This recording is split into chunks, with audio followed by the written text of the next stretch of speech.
Hi friends, എല്ലാവർക്കും മീത്തൂസ് വേൾഡിലേക്ക് സ്വാഗതം. അപ്പോൾ ഇന്നത്തെ വീഡിയോ ഞങ്ങൾ ജമ്മുവിലേക്ക് പോകുന്ന ദിവസത്തെ എടുത്തൊരു വീഡിയോ ആണ് കേട്ടോ. ആ ഒരു 3 ദിവസത്തെ ട്രാവലിങ് എല്ലാം കൂടി ചേർത്തിട്ടൊരു വീഡിയോ. അപ്പോൾ ട്രിവാൻഡ്രത്ത് നിന്നായിരുന്നു ഞങ്ങളുടെ ട്രെയിൻ. വൈകിട്ട് ഒരു 7:15 കേട്ടോ നമ്മുടെ രാജധാനിയുടെ ടൈം. രാജധാനി തന്നെ നമുക്ക് പോകാനുള്ള ട്രെയിനാണ് കേട്ടോ. എനിക്ക് പേഴ്സണലി ഒരുപാട് ഇഷ്ടമുള്ള ട്രെയിനാണ് രാജധാനി. ട്രാവൽ ചെയ്യാൻ ഒരുപാട് കംഫർട്ടായിട്ട് എനിക്ക് എപ്പോഴും തോന്നിയിട്ടുള്ളത് രാജധാനി എക്സ്പ്രസ് തന്നെയാണ് കേട്ടോ. അപ്പോൾ ഇത് ഇവിടെ നിന്ന് തന്നെയാണ് സ്റ്റാർട്ടിങ് പോയിൻറ്റ്. അപ്പോൾ ഞങ്ങൾ യാത്ര ചെയ്യാൻ വേണ്ടി വീട്ടിൽ നിന്നൊക്കെ എല്ലാവരും വന്നിട്ടുണ്ട്. അച്ഛൻ, അമ്മ, അനിയത്തി, കുഞ്ഞുങ്ങൾ എല്ലാവരും വന്നിട്ടുണ്ടായിരുന്നു. അപ്പോൾ അവർക്കൊക്കെ വിഷമമാണ് കുറച്ച് നാൾ നമ്മളെ കാണാതിരിക്കുന്നത്. പക്ഷേ എനിക്ക് വിഷമം ഉണ്ടെങ്കിൽ പോലും ഞങ്ങളുടെ പ്രിയപ്പെട്ട ആളുടെ അടുത്തേക്കല്ലേ പോകുന്നത്. അപ്പോൾ അതിൻ്റേതായിട്ടുള്ളൊരു സന്തോഷമുണ്ട്. പുതിയ സ്ഥലത്തേക്ക് പോകുന്നു. അങ്ങനെ വൈകിട്ട് കയറിയ സമയത്തൊന്നുള്ള വീഡിയോ എടുത്തില്ല കേട്ടോ. അത് മറ്റൊന്നും കൊണ്ടല്ല, കയറി കുറച്ച് ലേറ്റായി. അപ്പോൾ കയറിയതിന് ശേഷം പിന്നെ നമ്മളകത്ത് കയറിയതിന് ശേഷം പിന്നെ ഫുഡിൻ്റെ കാര്യത്തിനൊക്കെ ആയിട്ട് കുറച്ച് സമയം സ്പെൻഡ് ചെയ്തു കേട്ടോ. കഴിക്കുന്ന സമയത്ത് അതൊന്നും വീഡിയോ എടുത്തില്ല. പിന്നെ കുട്ടികൾക്കൊക്കെ ഉറക്കത്തിൻ്റെ ഒരു ടൈം ആയിരുന്നുകൊണ്ട് അവർ നേരത്തെ കിടത്തി ഉറക്കി. ട്രെയിനിൽ കയറുമ്പോൾ എപ്പോഴും നമുക്ക് എപ്പോഴും പ്രിയപ്പെട്ടതായിട്ട് എപ്പോഴും ഉറക്കം, കഴിക്കുക, ഇതൊക്കെ തന്നെയാണല്ലോ. ഓൾമോസ്റ്റ് എല്ലാവരും അങ്ങനെ തന്നെയാണ്. പിന്നെ ഇടയ്ക്കുള്ള ഇടവേളകളിൽ കുറച്ച് സമയമൊക്കെ നമ്മൾ വല്ല ഗെയിംസോ അങ്ങനെ എന്തെങ്കിലും കളിക്കാറുണ്ട്. അങ്ങനെയൊക്കെയല്ലേ 3-4 ദിവസമൊക്കെ ട്രെയിൻ ജേണിയിൽ നമ്മൾ അങ്ങനെ തള്ളി നീക്കും. പിന്നെ ഇടയ്ക്ക് കുറച്ച് ഇതുപോലെയുള്ള കാഴ്ചകളൊക്കെ കണ്ടിരിക്കും. കൂടുതൽ സമയം ഞങ്ങളൊക്കെ എപ്പോഴും കിടന്ന് ഉറക്കുവാണ് കേട്ടോ. ഉറങ്ങും, പിന്നെന്താ, ഫുഡ് കഴിക്കും, ഇതൊക്കെ തന്നെയാണ്. അപ്പോൾ 2ാമത്തെ ദിവസം ആയപ്പോഴുള്ള വീഡിയോ ആണ് കേട്ടോ ഇത്. അപ്പോൾ ആ സമയത്ത് കുറച്ച് നേരം ഞാൻ വിചാരിച്ചു എന്തായാലും പ്രകൃതിയോടൊക്കെ ഒന്ന് കാഴ്ചകളൊക്കെ ഉണ്ടെങ്കിൽ ഇരിക്കാം. കുറച്ച് ലേറ്റായിട്ട്, രാവിലെയൊക്കെ നമ്മൾ ലേറ്റായിട്ടൊക്കെ എണീക്കത്തുള്ളൂ. അവർ അവിടെ കൊണ്ടുവച്ചിട്ട് ഇത് ഫുഡും കൂടെ ഉള്ള ട്രെയിൻ ആയതുകൊണ്ട് തന്നെ അവർ കറക്റ്റ് ടൈമിൽ കൊണ്ടുവരും. അപ്പം നമ്മൾ പിന്നെ ഉറക്കൊക്കെ എണീറ്റ് പിന്നെന്താ കുട്ടികളെയൊക്കെ ഒന്ന് റെഡിയാക്കി അവർക്ക് വേണ്ട ഫുഡും കാര്യങ്ങളൊക്കെ കൊടുത്തു. രാത്രി സമയത്ത് ട്രെയിനിൽ കയറിയതുകൊണ്ട് തന്നെ നല്ല ക്ഷീണം ഉണ്ടായിരുന്നു കേട്ടോ. നന്നായിട്ട് ഉറങ്ങി എണീറ്റു. രാവിലെ കുറച്ച് ലേറ്റായിട്ട് എണീറ്റത് കേട്ടോ. അപ്പോഴേക്ക് ഫുഡ് കൊണ്ടുവന്നിട്ടുണ്ടായിരുന്നു കേട്ടോ. ഞങ്ങൾ ബ്രെഡ് ഓംലേറ്റാണ് പറഞ്ഞിരുന്നത്. ബ്രെഡ് ഓംലേറ്റും പിന്നെ അതിലൊരു ജ്യൂസും ഒക്കെ ഉണ്ടായിരുന്നു. കുഴപ്പമില്ലയെന്ന് പറയാം, അത്രയ്ക്കേ ഉള്ളൂ കേട്ടോ. പിന്നെ ട്രെയിനിലെ ഫുഡ് ഇങ്ങനെയൊക്കെ തന്നെയാണല്ലോ. പിന്നെ അതൊക്കെ കഴിച്ചു. എന്നിട്ട് പുറത്തേക്കുള്ള കാഴ്ചകൾ നോക്കി ഇങ്ങനെ ഇരിക്കുകയാണ് കേട്ടോ. ഇതുപോലുള്ള കാഴ്ചകൾ കാണുമ്പോൾ നമ്മൾ അറിയാതെ നോക്കിയിരുന്ന് പോവില്ലേ. എപ്പോഴും നമുക്ക് പച്ചപ്പൊക്കെ ഭയങ്കര ഇഷ്ടമുള്ള കാര്യമല്ലേ. എനിക്ക് ഈ പച്ചപ്പും കൃഷിയിടമൊക്കെ ഭയങ്കര ഇഷ്ടമാണ് കേട്ടോ. പിന്നെ അതുമാത്രമല്ല, എപ്പോഴും ട്രെയിൻ യാത്രയിൽ എത്രയൊക്കെ നമുക്ക് പേടിയില്ല എന്നൊക്കെ പറഞ്ഞിരുന്നാലും എനിക്കെപ്പോഴും എൻ്റെ മനസ്സിലൊരു ഉത്ഭയം ഉണ്ട് കേട്ടോ. സ്റ്റാർട്ടിങ് തുടങ്ങുന്ന സ്ഥലത്ത് നമ്മൾ എവിടെയാണോ പോകുന്നത് അവിടെ എത്തുന്നത് വരെ ഒരു മനസ്സിൻ്റെ ഉള്ളിലൊരു ഉത്ഭയം എന്ന് പറയുന്ന സംഭവം ഉണ്ടല്ലോ. അതെനിക്ക് നല്ലപോലെ ഉണ്ട്. എല്ലാവർക്കും ഉണ്ടോ ഇല്ലെന്ന് എനിക്കറിയത്തില്ല. ഒരു ആപത്തും ഇല്ലാതെ നമ്മൾ ആ സ്ഥലത്ത് എത്തിച്ചേരുന്നത് വരെ ഒരു ടെൻഷനാണ് കേട്ടോ. അതെന്താണെന്നറിയില്ല. പല പല കാര്യങ്ങൾ കേട്ടും കണ്ടിട്ടൊക്കെ ഉള്ളതുകൊണ്ടായിരിക്കും. ഇത്രയും ദൂരമൊക്കെ ട്രാവൽ ചെയ്യുമ്പോൾ മനസ്സിനകത്തൊരു പേടി പോലെയാണ്. സന്തോഷവും കാര്യങ്ങളൊക്കെ ഉണ്ടെങ്കിലും അതിൻ്റെ ഒരു സൈഡിൽ കൂടി എത്രയും പെട്ടെന്ന് അല്ലെങ്കിൽ ഒരു ആപത്തും ഇല്ലാതെ അവിടെ എത്തിച്ചേരണേ എന്നുള്ളൊരു പ്രാർത്ഥന എപ്പോഴും ഉണ്ട് കേട്ടോ. അതുമാത്രമല്ല, നമ്മുടെ ട്രെയിൻ ഒരുപാട് യാത്രക്കാരുള്ളതാണല്ലേ. അവർക്ക് ആർക്കും ഒരു ബുദ്ധിമുട്ടോ ഒരു അപകടമോ ഒന്നുമില്ലാതെ തന്നെ നമ്മളീ പോകുന്ന യാത്ര വളരെ നല്ല രീതിയിൽ നമ്മൾ എത്തിച്ചേരേണ്ട സ്ഥലത്ത് തന്നെ എത്തണേ എന്നുള്ളൊരു പ്രാർത്ഥന എപ്പോഴും ഉണ്ടാവാറുണ്ട് കേട്ടോ. മാത്രമല്ല, ഏത് വണ്ടിയിൽ കയറിയാലും ഞാൻ അങ്ങനെ തന്നെയാണ്. എന്നെപ്പോലെ ആരെങ്കിലും ഉണ്ടോ? അപ്പോൾ ഈ ഒരു യാത്ര എന്ന് പറയുന്നത് ഞാൻ ഒരുപാട് ആഗ്രഹിച്ചൊരു യാത്രയാണ് കേട്ടോ. അപ്പോൾ നമ്മൾ ജമ്മുവിലേക്ക് പോകുന്ന ആ ഒരു ടൈം ഞാൻ ഭയങ്കര എക്സൈറ്റഡ് ആയിരുന്നു.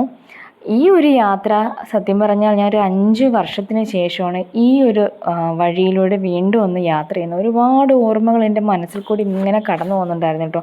ഈ യാത്ര ഇങ്ങനെ ചെയ്യുന്ന സമയത്ത് ഒരു 4 വർഷം അടുപ്പിച്ച് ഞാൻ പഞ്ചാബിലുണ്ടായിരുന്നു കേട്ടോ.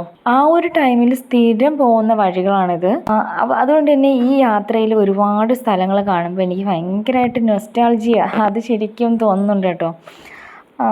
5 വർഷത്തിന് ശേഷം ഈ ഒരു സ്ഥലത്തൂടെയൊക്കെ വീണ്ടും യാത്ര ചെയ്യുമ്പോൾ മനസ്സിൽ ഭയങ്കര സന്തോഷം. അന്ന് പോയ വഴികളും അന്ന് ചെയ്ത യാത്രകളൊക്കെ ഇങ്ങനെ വീണ്ടും വീണ്ടും മനസ്സിലിങ്ങനെ ഓർമ്മപ്പെടുത്തിക്കൊണ്ടേയിരുന്നു പല പല കാര്യങ്ങൾ. ഞാൻ എൻ്റെ കുഞ്ഞുമോളെയും കൊണ്ട് ആദ്യമായിട്ട് പഞ്ചാബിൽ പോയതും പിന്നെ അത് കഴിഞ്ഞ് കുറച്ച് കാലങ്ങൾ കഴിഞ്ഞപ്പോൾ അടുത്തൊരു മോനും കൊണ്ട് പോയതും ട്രെയിനിൽ അവരുടെ കുസൃതിയും കാര്യങ്ങളൊക്കെ ഇങ്ങനെ മിന്നിമാഞ്ഞ് പോകുന്ന കുറേ നിമിഷങ്ങളായിരുന്നു കേട്ടോ ഇത്.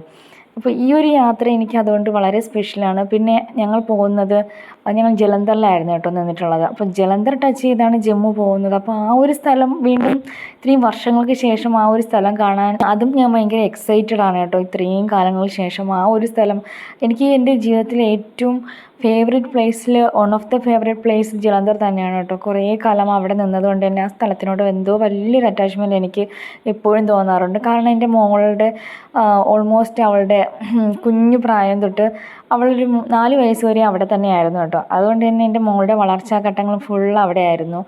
അവൾ ഓടിച്ചാടി നടന്നതും ആദ്യമായിട്ട് നടന്നതും പിന്നെ ഓടിച്ചാടി നടന്നതും സംസാരിച്ചതും അമ്മാന്ന് വിളിച്ചതും ഒക്കെ അവിടുത്തെ വെച്ചായിരുന്നു. അവിടുത്തെ ഓർമ്മകൾ എപ്പോഴും ഭയങ്കര സ്പെഷ്യലാണ്. അപ്പോൾ അതുകൊണ്ട് തന്നെ അതുവഴി പോകുന്നു എന്ന് അറിഞ്ഞപ്പോൾ തന്നെ എനിക്ക് ഭയങ്കര സന്തോഷമായിരുന്നു. ആ ഒരു സ്ഥലം ഒന്നും കൂടി കാണാമല്ലോ. നമ്മളെന്തായാലും ഇതുപോലുള്ള യാത്രകളൊക്കെ അല്ലേ ഓരോരോ സ്ഥലങ്ങൾ വീണ്ടും വീണ്ടും കാണുന്നത്. അത് അവിടത്തേക്കായിട്ട് നമ്മൾ ചിലപ്പോൾ അധികം അങ്ങനെ വരാൻ ചാൻസ് ഇല്ല. അല്ലെങ്കിൽ ഇതുപോലെ ചേട്ടനൊക്കെ ഇതുപോലെ ഇനി പോസ്റ്റിങ് വീണ്ടും അവിടെ വരണമെങ്കിൽ നമുക്ക് വീണ്ടും ആ സ്ഥലത്തേക്ക് പോകാം. അല്ലാതെ ഞങ്ങളെന്തായാലും ഇനി അവിടേക്കൊന്നും പറഞ്ഞൊരു യാത്രയില്ല കേട്ടോ.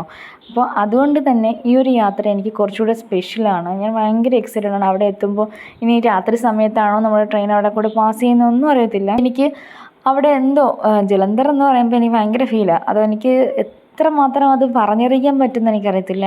അത് കഴിഞ്ഞ് പിന്നെ മോള് കിട്ടിയതിന് ശേഷം അത് കഴിഞ്ഞ് മോനെ കിട്ടിയതും അവിടെ വെച്ചാണ്. അവൻ്റെ കുറച്ച് കാലങ്ങൾ 2 വയസ്സ് വരെ അവിടെ ആയിരുന്നു. അപ്പോൾ എൻ്റെ 2 മക്കളുടെയും കുഞ്ഞു പ്രായം ഫുൾ അവിടെ തന്നെയായിരുന്നു. അതുകൊണ്ട് ആ ഒരു അവരുടെ ഓരോരോ പ്രധാനപ്പെട്ട കാര്യങ്ങളെല്ലാം അവിടെ ആയിരുന്നതുകൊണ്ട് ആ സ്ഥലത്തിനോട് വല്ലാത്തൊരു അറ്റാച്ച്മെൻറ്റാണ്. ഒരിക്കൽ കൂടി നമ്മൾ നിന്ന സ്ഥലത്തൊക്കെ പോകണമെന്നും അവിടെയുള്ളവരുടെയൊക്കെ കാണണം എന്നൊക്കെ നല്ല ആഗ്രഹമുണ്ട്. എന്തെങ്കിലുമൊക്കെ നടക്കുമായിരിക്കും എന്ന് വിചാരിക്കുന്നു. അപ്പം ഞാനിതിങ്ങനെ പഴയ കാര്യങ്ങളൊക്കെ പറഞ്ഞ് ബോറടിപ്പിക്കുന്നില്ല. അപ്പോൾ ഈ പോകുന്ന വഴികളൊക്കെ ഒരുപാട് കണ്ടു മറന്ന കാര്യങ്ങളാണ് കേട്ടോ. എന്താ പറയുക, ഇപ്പം നല്ല സ്പീഡിലാട്ടോ ട്രെയിൻ പൊയ്ക്കൊണ്ടിരിക്കുന്നത്. രാജധാനി നമ്മൾ കയറിയ ട്രെയിൻ ഏകദേശം 2ാമത്തെ ദിവസം നമ്മൾ ഡൽഹി എത്തിച്ചേരും. ഡൽഹി വരെയാണ് കേട്ടോ ഈ ട്രെയിൻ പോകുന്നത്. കാരണം ഇത് നല്ല സ്പീഡിലാണ് പോകുന്നത്. അതുമാത്രമല്ല ഇതിന് സ്റ്റോപ്പുകൾ വളരെ കുറവാണ്. അതുകൊണ്ട് തന്നെയാണ് നമ്മൾ മെയിനായിട്ടും ഇത് ഒന്നാമത് നമ്മുടെ സേഫ്റ്റി, നമ്മുടെ കുഞ്ഞു മക്കൾ കൂടെ ഉള്ളതുകൊണ്ട് അവരുടെ സേഫ്റ്റി, പിന്നെ നമുക്ക് ദൂരയാത്രയല്ലേ, അപ്പോൾ ഒരുപാട് സമയം നമ്മളിങ്ങനെ ഇരിക്കുന്നത് ഒരു ബുദ്ധിമുട്ടല്ലേ. അതുകൊണ്ട് തന്നെയും കൂടെയാണ് ഡയറക്റ്റ് ട്രെയിൻ നോക്കാതെ ഈ ഒരു ഓപ്ഷൻ എടുത്തത് കേട്ടോ. ഇതാകുമ്പം കുറഞ്ഞ സ്റ്റോപ്പുകൾ ഉള്ളതുകൊണ്ട് തന്നെ വളരെ പെട്ടെന്ന് തന്നെ നമുക്ക് ഡൽഹി എത്താം. ഒരു 2.5 ദിവസം മതിയാവും. അപ്പോൾ അവിടെ എത്തിയിട്ട് പിന്നെ ഞങ്ങൾ അടുത്ത വേറൊരു ട്രെയിനിലാണ് പോകുന്നത്. അപ്പം ജമ്മുവിൽ ഡയറക്റ്റ് ട്രെയിനാണെങ്കിൽ 4 ദിവസത്തെ യാത്രയാണ് കേട്ടോ. ഞങ്ങൾ 3ാമത്തെ ദിവസം എന്തായാലും എത്തും. അപ്പോൾ അതിൻ്റെ ഒരു എക്സൈറ്റ്മെൻറ്റ് ഉണ്ട് കേട്ടോ. ഒരു ദിവസം കുറഞ്ഞ് നമ്മൾ 3ാമത്തെ ദിവസം എത്തുന്നതിൻ്റെ എക്സൈറ്റ്മെൻറ്റ് നല്ലപോലെ ഉണ്ട്. പിന്നെന്താ, അതുപോലെ തന്നെ ഇപ്പം ഞങ്ങൾ ഒറ്റയ്ക്കാണ് പോകുന്നതെന്നൊക്കെ ആദ്യം വിചാരിച്ചിരുന്നു. പക്ഷേ ഇപ്പോൾ ചേട്ടൻ്റെ ഫ്രണ്ട്സും ഫാമിലിയും കൂടെ ഉണ്ട്. അപ്പോൾ അതുകൊണ്ട് തന്നെ ഒരു സമാധാനമുണ്ട്. ഒരു അറിയാവുന്ന അവരും ജലന്ധറിലുണ്ടായിരുന്നതാണ്. വർഷങ്ങൾക്ക് ശേഷമാണ് അവരെയും കാണുന്നത്. അപ്പോൾ ഈ യാത്രയ്ക്ക് അങ്ങനെയും ഒരു സ്പെഷ്യലുണ്ട് കേട്ടോ. അവരും ജലന്ധറിലുണ്ടായിരുന്നത് കൊണ്ട് തന്നെ 5 വർഷങ്ങൾക്ക് ശേഷമാണ് അവരെയും കാണുന്നത് കേട്ടോ. ഇതായതുണ്ട് ഇതിൽ എല്ലാ സമയത്തും ഫുഡ് കാര്യങ്ങൾ ഇങ്ങനെ കൊണ്ടുവന്ന് തന്നുകൊണ്ടിരിക്കും. നമുക്കത് കഴിച്ചാൽ മാത്രം മതി. അപ്പോൾ മക്കളൊക്കെ സ്നാക്സൊക്കെ കഴിക്കുന്നു. ഈവനിങ് ടൈം ആയപ്പോൾ ഒരു സ്നാക്സൊക്കെ കൊണ്ടുവന്നു. അപ്പോൾ അതൊക്കെ കഴിച്ചുകൊണ്ടിരിക്കുകയാണ് കേട്ടോ. അങ്ങനെ ഇപ്പോൾ ഈ 2ാമത്തെ ദിവസവും കഴിയാറായിട്ടുണ്ട്.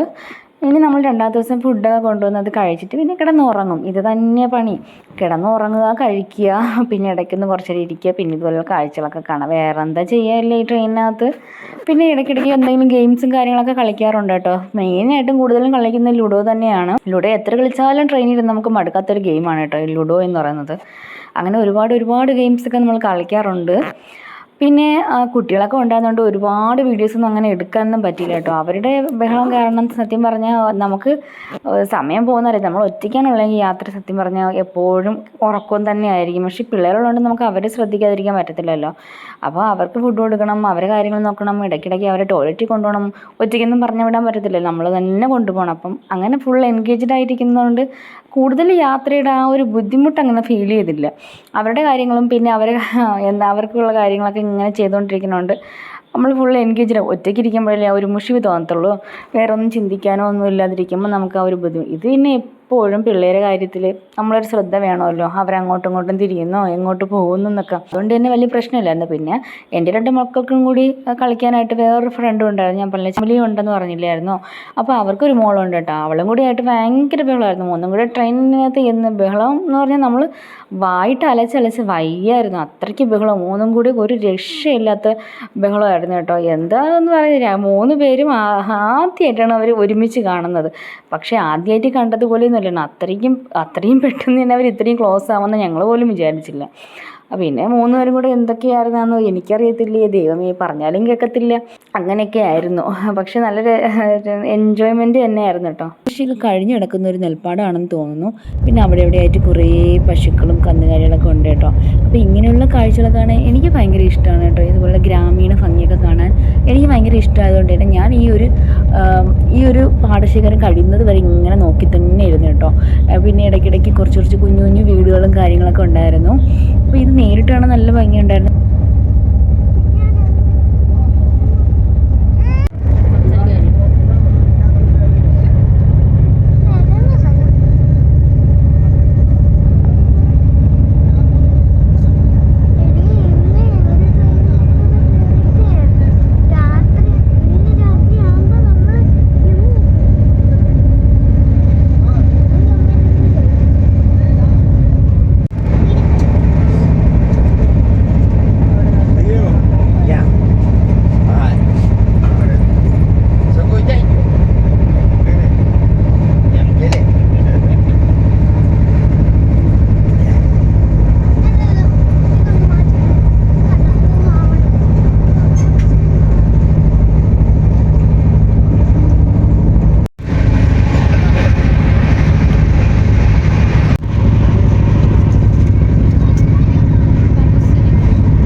കുറച്ച് മുന്നേ പറഞ്ഞില്ലായിരുന്നു എൻ്റെ മക്കളും പിന്നെ അവരുടെ ഫ്രണ്ടും കൂടി ഈ ട്രെയിനിൽ കാണിക്കുന്ന വികൃതികൾ. ഇതൊക്കെ തന്നെയാണ് കേട്ടോ. ഞങ്ങൾ ഡൽഹി എത്താറായി എന്ന് പറഞ്ഞാൽ ഒരു 2-3 മണിക്കൂർ മുന്നേ ഉള്ള വീഡിയോ ആണ് കേട്ടോ. ആ ഒരു സമയത്ത് ഓൾമോസ്റ്റ് ഡൽഹി എത്തുന്നതിന് മുന്നേ കുറേ പേരൊക്കെ ഇറങ്ങിക്കഴിഞ്ഞു. അതാണ് ഈ ബെഡ്ഷീറ്റൊക്കെ ഇതുപോലെ കൂട്ടിയിട്ടേക്കുന്നത് കേട്ടോ. അപ്പം നമ്മളിരിക്കുന്ന സ്ഥലത്ത് കുറച്ച് പേരുണ്ടായതുകൊണ്ട് ഇവരുടെ ബഹളം കാരണം ഞാൻ ആരും ഇല്ലാത്ത സ്ഥലത്തേക്ക് ഇങ്ങോട്ട് മാറിയിരുന്നു. അവിടെ ഇരിക്കുന്ന ഒരു അങ്കിൾ ഒഴികെ ബാക്കി ആ ഒരു സ്ഥലത്ത് വേറെ ആരും തന്നെ ഇല്ല കേട്ടോ. അപ്പോൾ അവർക്കാർക്കും ഡിസ്റ്റർബ് അവർക്ക് കരുതിയിട്ടാണ് ഇങ്ങോട്ടേക്ക് മാറിയത്. അത്ര ബഹളമായിരുന്നു ഈ 3 കൂടി. എനിക്ക് സംസാരിച്ച് ലാസ്റ്റ് ആയപ്പോൾ എനിക്ക് ഒട്ടും സൗണ്ട് ഇല്ലാത്തൊരവസ്ഥ എത്തി. പറഞ്ഞാലും കേൾക്കത്തില്ല. അത്രയ്ക്ക് ഇവർക്ക് എന്തോ അമ്യൂസ്മെന്റ് പാർക്കിൽ പോയൊരു ഫീൽ ആണെന്ന് തോന്നുന്നു. പിന്നെ ഈ ഒരു സ്ഥലമൊക്കെ എന്ത് ഭംഗിയല്ലേ കാണാൻ.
ഇത്രയും നേരം ബഹളം കാണിച്ചുകൊണ്ടിരുന്നിട്ട് ഒരു ഫോട്ടോ എടുക്കാൻ വിളിച്ചപ്പോൾ എല്ലാവരും വന്ന് നിൽക്കുന്നുണ്ട് കേട്ടോ.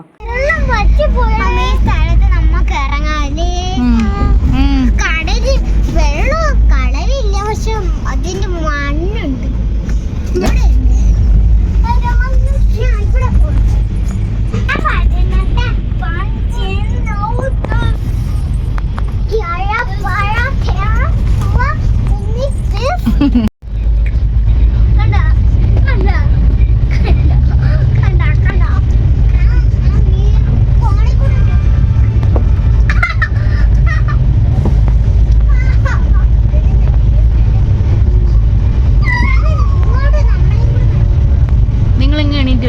കാഴ്ചകളൊക്കെ ഉണ്ട്. അവിടെ ഇരുന്നൊന്നും കാണാൻ പറ്റില്ല.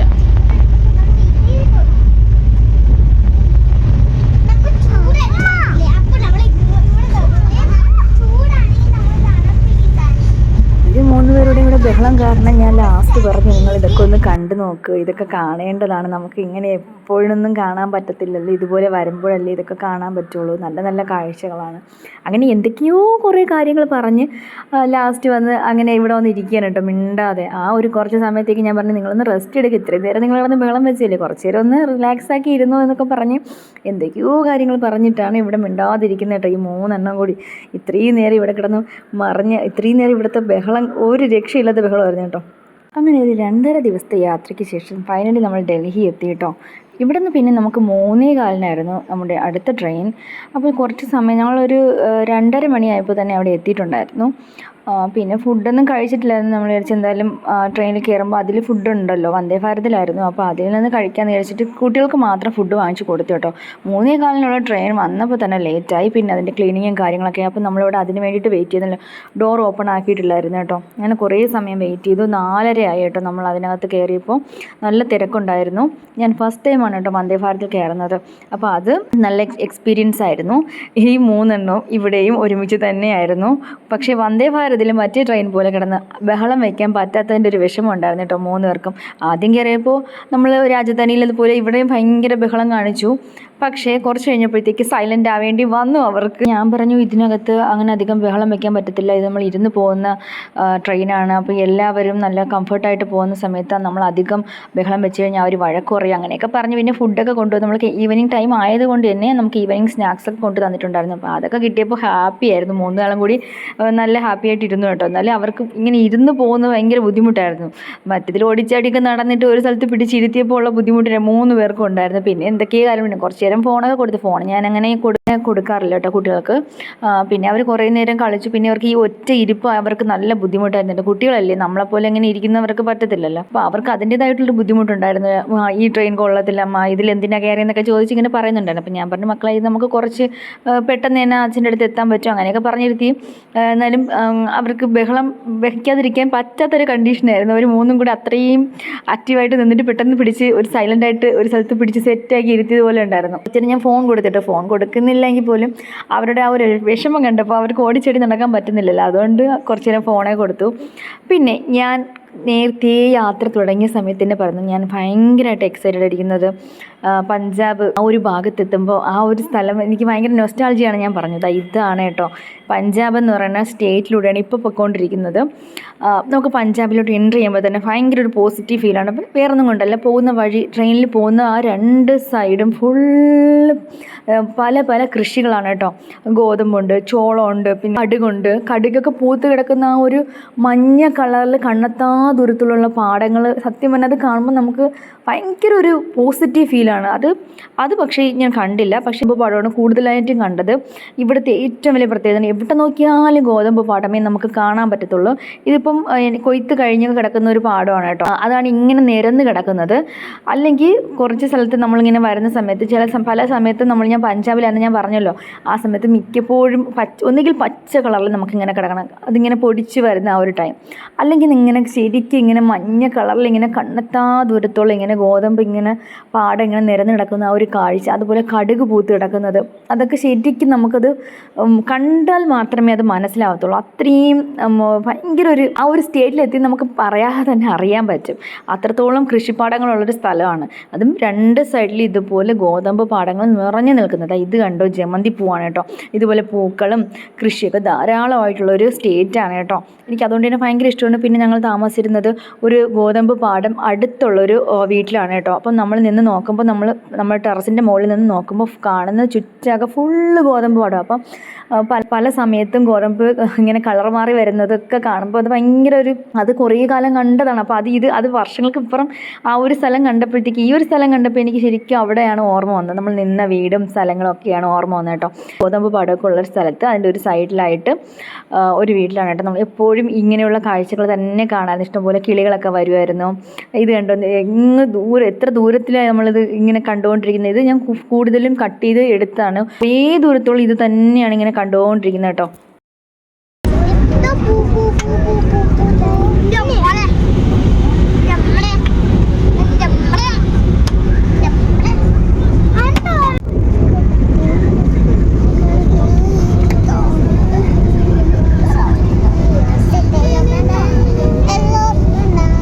രാത്രിത്തെ ഫുഡും കാര്യങ്ങളൊക്കെ തന്നെ നമുക്ക് ട്രെയിനിൽ നിന്നുണ്ടായിരുന്നു കേട്ടോ. അപ്പോൾ നമ്മുടെ സ്റ്റേഷൻ ജമ്മു താവിയാണ് കേട്ടോ. ഒരുപാട് ലേറ്റ് ആയിരുന്നു. 11 മണിക്ക് എത്തേണ്ട ട്രെയിൻ ജമ്മുവിൽ എത്തിയപ്പോൾ 12 മണി കഴിഞ്ഞു കേട്ടോ. പിന്നെ രാത്രി ഒരുപാട് ലേറ്റ് ആയതുകൊണ്ട് ആ സമയത്തുള്ള വീഡിയോസൊന്നും എടുത്തില്ല. നേരെ വീട്ടിലോട്ടുള്ള പോകാനുള്ള ഒരു ധൃതിയിലായിരുന്നു കേട്ടോ. ജമ്മു എത്തിയതിന് ശേഷം അവിടെയുള്ള കാഴ്ചകളും അവിടുത്തെ ഓരോ സ്ഥലങ്ങളും ഒക്കെ ആയിട്ട് മറ്റൊരു വീഡിയോ ആയിട്ട് വരാം. Thanks for watching.